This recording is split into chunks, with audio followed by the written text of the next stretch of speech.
पानी लेकर मैं भी आ रहा हूँ। चिड़िया, कबूतर, तोता और बुलबुल जंगल के सारे पक्षी अपने अपने घरों से डिब्बे बाल्टियां लेकर आग बुझाने निकल जाते हैं। अब मैं उन सब के घरों से चीजें चुरा लूंगा। मुझे किसी का डर नहीं है क्योंकि सब चले गए हैं। मेरे झूठ को सच मानकर सब चले गए हैं।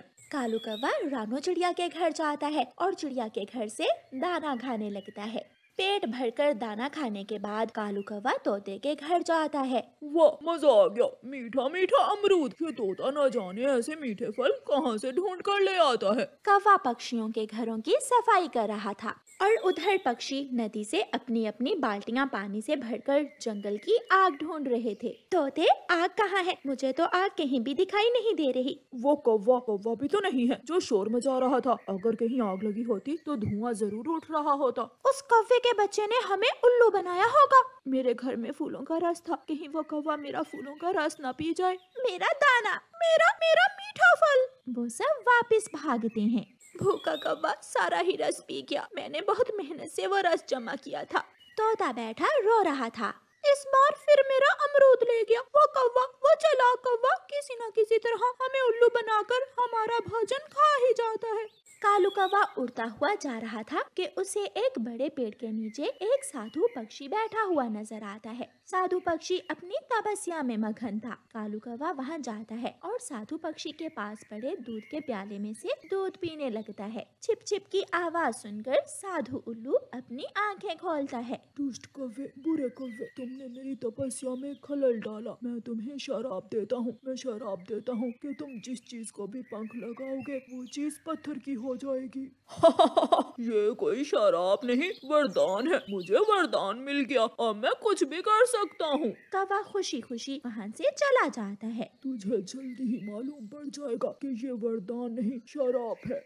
कौवा खुशी खुशी अपने घर जाता है और घर जाकर सो जाता है। आधी रात को कौवे को प्यास लगती है और वो मटके से पानी निकालने के लिए गिलास उठाता है, लेकिन वो गिलास दूसरे ही लम्हे पत्थर का बन जाता है। इसका मतलब साधु उल्लू का शराब काम कर रहा है। सुबह हो जाती है। कालू कौवा रानो चिड़िया के पास जाता है। चिड़िया चिड़िया, जल्दी से ये अपना भोजन तुम मुझे दो, वरना मैं तुम्हें पत्थर का बना दूंगा। कौवे, मुझे ऐसा मजाक पसंद नहीं है और अब हम तुम्हारी बातों में आने वाले नहीं हैं। कौवा चिड़िया के पास जाकर पेड़ को अपना पंख लगाता है तो वो पेड़ तुरंत पत्थर का बन जाता है। चिड़िया ये देखकर डर जाती है। बोल, अब बोल, पत्थर का बनेगी या मुझे अपना भोजन देगी? ना ना, मुझे पत्थर का मत बनाना। मेरा ये भोजन तुम ले लो। चिड़िया अपना भोजन कौवे को देकर वहाँ से चली जाती है। कौवा खुशी खुशी चिड़िया का दाना उठाता है, लेकिन वो दाना तुरंत पत्थर का बन जाता है। अरे अरे, ये क्या हुआ? मैं ये दाना कैसे खाऊंगा? ये तो पत्थर का बन गया है। कौवा वहाँ बैठकर रोने लग जाता है। कौवा रोता हुआ उसी साधु पक्षी की खोज में निकलता है, लेकिन वो साधु पक्षी कौवे को कहीं भी नहीं मिलता। कौवे, क्या हुआ? तुम यहाँ बैठकर क्यों रो रहे हो? तोते, मेरी मदद करो, मेरी मदद करो उस साधु पक्षी को ढूंढने में। किसी तरह मुझे उस साधु पक्षी के शराब से मुक्ति ले दो। जो बुरे काम करता है उसे सजा जरूर मिलती है। फिर तोता रानो चिड़िया के पास जाता है और चिड़िया को सारी बात बताता है। वो कौवा ये नहीं जानता था कि जिसे वो वरदान समझ रहा था वो तो उसके लिए शराब है। मुझे पता है वो साधु पक्षी कहाँ है। रानो चिड़िया कौवे के पास जाती है और कौवे को साथ लेकर साधु पक्षी उल्लू के पास जाती है। साधु पक्षी तपस्या में मगन था। चिड़िया कौवे को साथ लेकर वहाँ बैठ जाती है। थोड़ी देर बाद साधु पक्षी अपनी आंखें खोलता है। कौवे, अब क्यों आए हो यहाँ? जाओ। साधु उल्लू बाबा, ये कौवा आपसे माफी मांगने आया है। इस कौवे को ऐसे माफी नहीं मिलेगी। पहले ये अपनी मेहनत से दाना कमा कर लाए, फिर ही इसे मेरे शराब से मुक्ति मिलेगी। मैं जाऊंगा, मैं लाऊंगा, मैं मेहनत से दाना कमा कर लाऊंगा। कौवा वहाँ से चला जाता है और सारे जंगल में दाना ढूंढता है। कौवा मैदान में जाता है, लेकिन उसने कभी दाना ढूंढा ही नहीं था, इसलिए कौवे को वहाँ से भी दाना नहीं मिलता। फिर कौवा घने जंगल में जाता है। वो बांसों वाले जंगल में जाता है। कौवा उड़ते उड़ते थक जाता है और फिर किसान के खेत से कौवे को एक दाना मेहनत का मिल जाता है। कौवा वो मेहनत से कमाया हुआ दाना देखकर बहुत खुश होता है। आज जो खुशी मुझे इस दाने को देखकर हुई है, जीवन में पहले कभी नहीं हुई। कौवा वो दाना उठाता है तो वो दाना पत्थर का बन जाता है। कौवा वो पत्थर का दाना उठाकर साधु पक्षी के पास ले जाता है। रानो चिड़िया, अब ये कौवा बदल गया है, मैं इसे अपने शराब से मुक्ति देता हूँ। ऐसे कहते हुए साधु उल्लू वहाँ से गायब हो जाता है और कौवे का मेहनत का कमाया हुआ दाना भी खाने लायक हो जाता है। कौवे भैया, अब हमेशा ऐसे ही अच्छे अच्छे काम करना और मेहनत से दाना कमाना। चिड़िया, मैंने जो बुरे काम किए मैं उन पर शर्मिंदा हूँ। कश्मीर के जंगल में कालू कौवा और गोरी कौवी रहा करते थे। बारिश आने वाली थी और कालू कौवा भोजन इकट्ठा कर रहा था। एक दिन जब कालू कौवा सोकर उठा तो उसने देखा गोरी कौवी उसके जमा किए हुए भोजन को खा रही है। गोरी, ये क्या? सारा दिन मैं मेहनत करके बारिश के समय से बचने के लिए भोजन इकट्ठा करता रहता हूँ और तुम हो कि इसे खा रही हो। थोड़ा सब्र करो, सारा भोजन अभी खा जाओगी तो बारिश के समय में हम क्या खाएंगे? क्या करूं कालू जी, भूख कितनी तेज लगी थी मुझे, तुम्हें तो पता है मुझे भूख बर्दाश्त नहीं होती, इसलिए मैंने ये खाना खा लिया। गोरी, अब तो आसमान में काले बादल भी छा गए हैं, शायद तेज बारिश होगी। अब मैं कहाँ से भोजन लेकर आऊँ, बताओ तुम मुझे।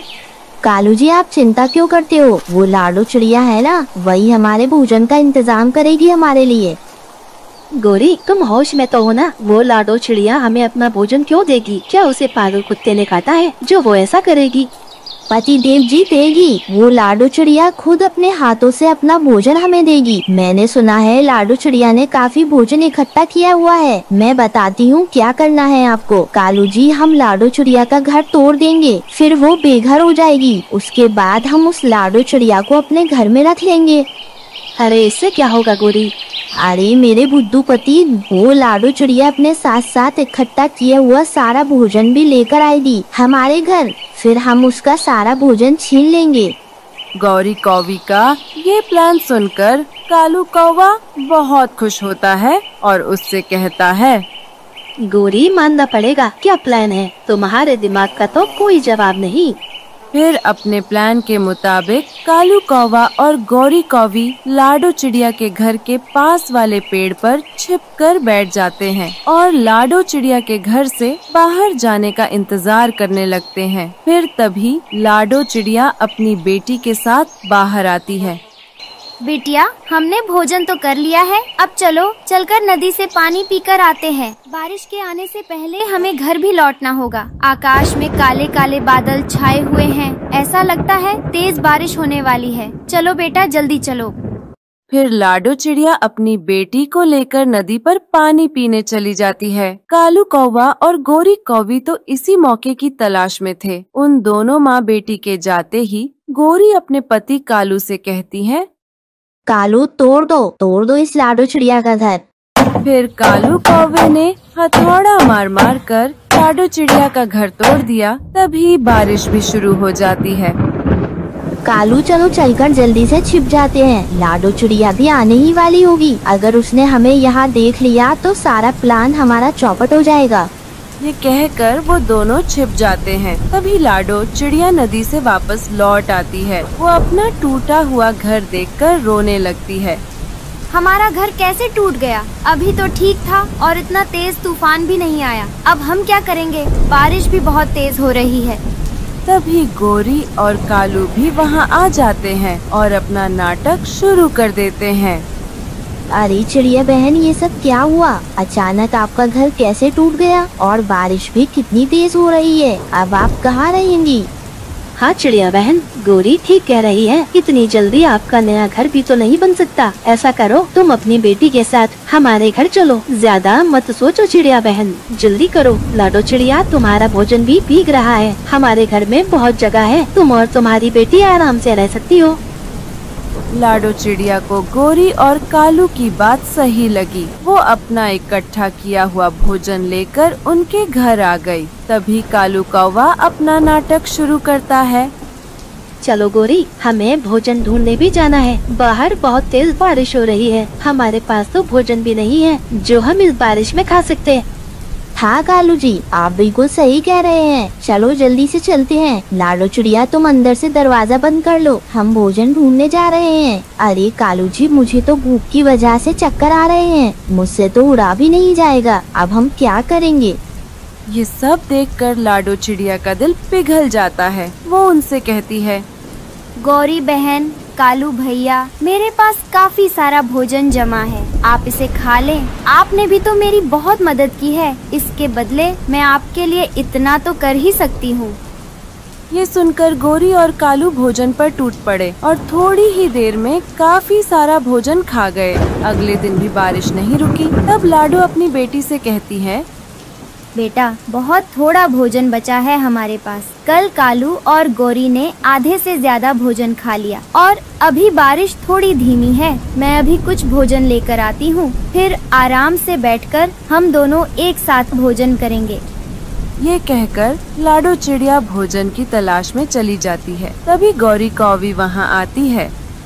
अरे ओ चिड़िया की बच्ची, तेरी माँ कहाँ है? दिखाई नहीं दे रही है। आंटी, मम्मा भोजन ढूंढने गई है। ये सुनकर गौरी झपट कर लाडो चिड़िया के बचे हुए भोजन को खाने लगती है। तभी लाडो चिड़िया खाली हाथ घर लौट आती है।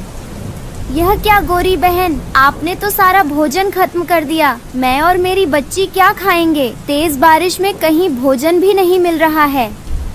अरे वाह चिड़िया, नेकी का तो जमाना ही नहीं रहा। हमने तुम्हें अपने घर में आसरा दिया, यह क्या कम है? अगर हमने थोड़ा बहुत तुम्हारा अनाज क्या खा लिया, तुम तो हमें को सुनाने लगी। चलो उठाओ अपनी बेटी को और निकल जाओ मेरे घर से। गौरी बहन, ये आप क्या कह रही है? इतनी तेज बारिश में मैं कहाँ जाऊँगी अपनी बेटी को लेकर? कहीं भी जाओ, तुम दोनों की वजह से रात हमें नींद भी अच्छी नहीं आई। हमें तो अकेले रहने की आदत है। अब देर ना करो, जल्दी निकलो यहाँ से। ये कहकर लाडो चिड़िया अपनी बेटी के साथ बारिश में वहाँ से उड़ जाती है और उड़ते उड़ते उसे एक जगह हरी घास का मजबूत घर बना हुआ दिखाई देता है, जो काफी दिनों से खाली पड़ा था। बेटा, ये हरी घास का घर हमारे लिए सही है इस बारिश से बचने के लिए। चलो हम उसी को अपना आशियाना बना लेते हैं। ये कहकर लाडो अपनी बेटी के साथ हरी घास के घर में रहने लगती है। वहीं दूसरी तरफ अचानक से तेज आवाज के साथ बिजली कड़कती है, जो गौरी और कालू के घर पर गिर जाती है, जिसकी वजह से वो दोनों बारिश में बेघर हो जाते हैं। लाडो अपनी बेटी के साथ खुशी खुशी हरी घास के घर में रहने लगती है।